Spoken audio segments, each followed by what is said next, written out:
Hello guys, അറ്റ്ലാന്റയിൽ ഈ spring season ആയാൽ എല്ലാവർക്കും പോളൻ അലർജി വലിയൊരു പ്രശ്നമാണ്.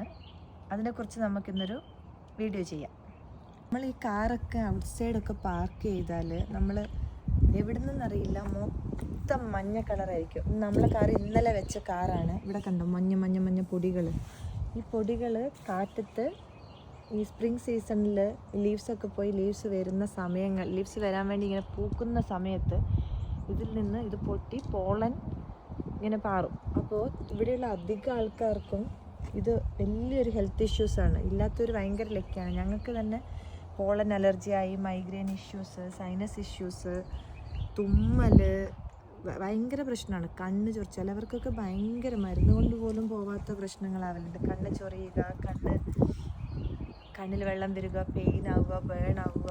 ഇതൊരു വലിയ പ്രശ്നമാണ് സ്പ്രിംഗ് സീസൺ ആയാലും. ഇനി മഴയൊക്കെ വരുമ്പോൾ ചെറിയൊരു മാറ്റം വരും. പക്ഷേ എല്ലാ ദിവസവും ഒരു 2-3 weeks, almost more than A month ഇത് നന്നായിട്ട് പോളൻ ഉണ്ടാവും. പിന്നെ സ്പ്രിംഗ് കഴിഞ്ഞ് സമ്മർ ആകുമ്പോഴത്തേക്ക് ഓക്കെ ആവും. അപ്പോൾ ഇതിനായിട്ട് പ്രിക്കോഷനായിട്ട് ഇപ്പം നമ്മൾ മാസ്ക് ഉപയോഗിക്കാം.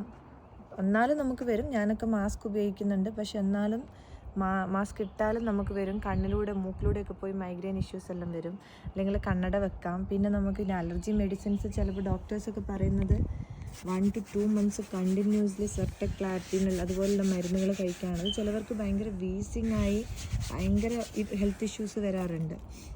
അപ്പോൾ അത് ഇല്ലാത്തവർ ഭയങ്കര ലക്കാണ്. ഇവിടുന്ന് തന്നെ അറ്റ്ലാന്റയിൽ നിന്ന് കുറേ ആൾക്കാർ ഈ അലർജി ഇഷ്യൂസ് കാരണം സ്റ്റേറ്റൊക്കെ മാറിപ്പോയ നമ്മൾ ഫ്രണ്ട്സൊക്കെ ഉണ്ട്. അപ്പോൾ എല്ലാവരും അറ്റ്ലാന്റയിലുള്ളവരെല്ലാം ഈ സമയത്ത് നന്നായി കെയർ ചെയ്യുക. നോട്ട് ഓൺലി അറ്റ്ലാന്റ, തണുപ്പുള്ള സംസ്ഥാനങ്ങളിൽ കുറവായിരിക്കും.